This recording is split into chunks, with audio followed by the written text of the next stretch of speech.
You know that feeling when you're mid-sentence, hearing yourself be out of alignment in some way, but you can't seem to find the breaks. You're annoyed at your own behavior even as it's happening. Watching yourself pick up a fight about the dishes when you're actually terrified about your career, or you're giving your partner the "I'm fine" treatment, that code polite distance, because being honest feels like you're opening a floodgate that you won't be able to close. If this feels uncomfortably familiar, stay with me. You know you need to change, but there may be a quiet fear underneath it all that healing will somehow make you fragile, or that you'll temporarily lose strength, or that you'll become someone else that everyone has to tiptoe around during your process. Here's the truth that most women never hear. You're trying to run a full high capacity life on a nervous system that was trained only to survive. Hi, if you're new here, I'm Ashley Cassandra, and I've been an embodiment coach for over 7 years, helping women reclaim emotional freedom without abandoning their strengths or their responsibilities. And today we're talking about something I call private enrichment.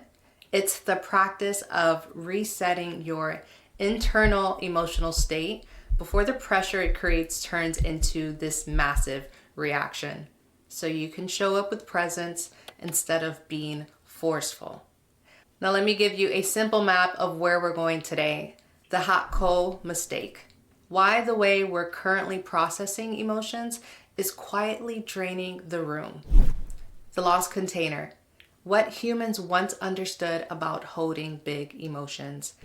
The 3-step internal reset, a practical manual for the moments when you feel your composure starting to slip. This isn't theory, this is for real life application. So most of us are experts at the scan.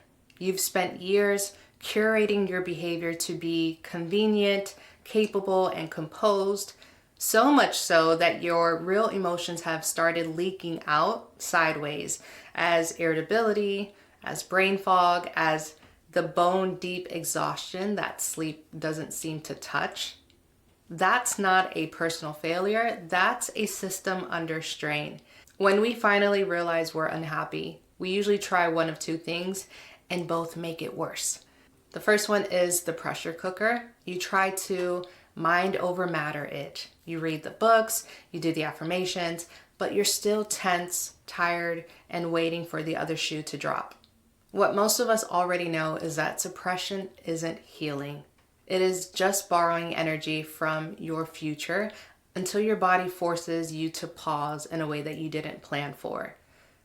The other way is the performance. So you decide to be vulnerable, but it comes out as thinking out loud at the people you love. You're hoping they can see that you're doing the work and trying to make things better, but in reality, you're just passing around the exhaustion.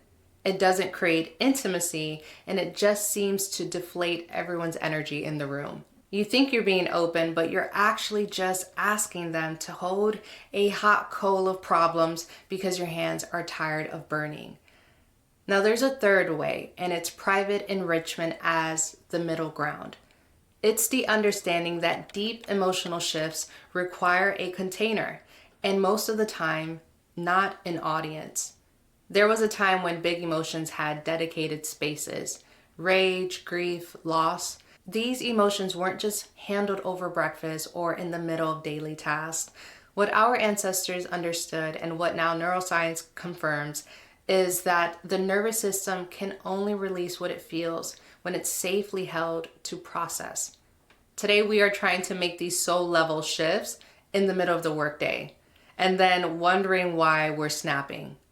It's not because we're failing, it's because your vessel, your body, your mind, your psyche, everything is full, and you have nowhere to pour the overflow.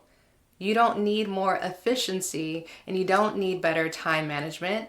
What you need to do is give yourself permission to step out of your current rhythm, a space where you're not a partner, a mother, or a professional, but a human being that's coming back to herself. If this is resonating, but you're wondering how this actually works in the moment, that's where we're headed next. What you need isn't more insight, It's a way to intervene early. So let me walk you through a simple 3-step internal reset that you can use when you feel your composure beginning to slip out of your hands. Step 1, detect the pressure change. Before the explosion, there is always a signal. A tight jaw, might be heat in the chest, a sharp, sour flavor in your thoughts. This is your internal barometer shifting. Your only job here is to notice early, to be aware before the storm leaks onto someone else who doesn't deserve it. Step 2, the physical circuit breaker. You cannot think your way out of a survival state.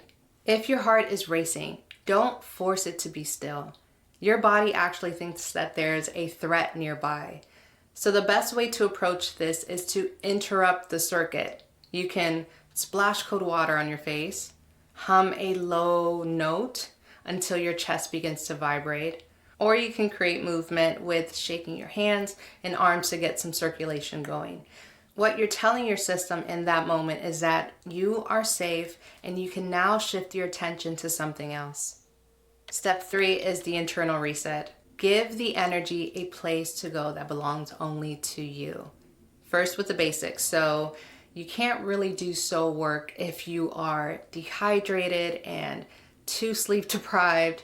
Drink a glass of water, take a nap, treat your body like it's recovering from something because it is. Then the release. Allow the emotion to move without an audience. Put on a song and move until the tension leaves your shoulders. Write the angry letter and then burn it. The goal isn't to be calm in this moment, it's to be cleared.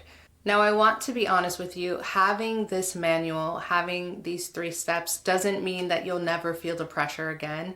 We know this. Private enrichment isn't about becoming robotic with your processing. It's about being more conscious.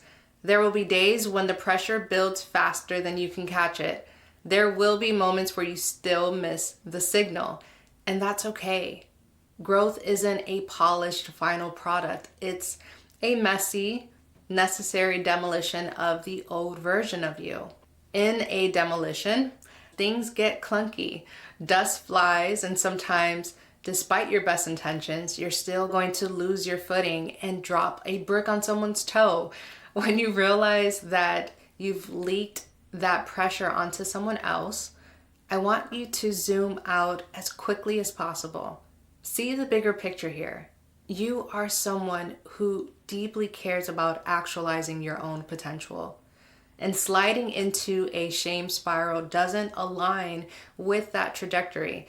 It's just a tour that delays your own reparation and it keeps you stuck in the past. Instead of losing time on shame, just focus on repair. Walk back into the room if there was someone present and simply say, I'm sorry I spoke to you that way. I've been dealing with a lot of stress today and I just took it out on you and that's not fair. I didn't give myself the space that I needed earlier, so I'm going to take a few minutes to reset so I can actually be here with you. This approach gears you back into empowerment because you are not a problem to be solved. You are a powerhouse that's been squeezed into a space that is too small.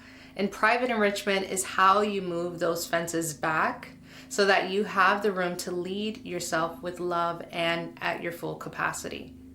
Give your evolution its own sacred space and give your people the grace of your presence and not your unprocessed weight.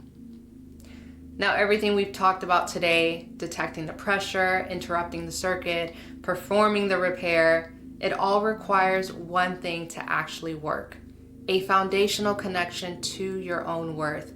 Because the truth is, if you subconsciously believe your value is tied to carrying the weight of the world, then you'll continue to feel the weight. Emotional processing is the practice, and self-worth is the stability that we must have.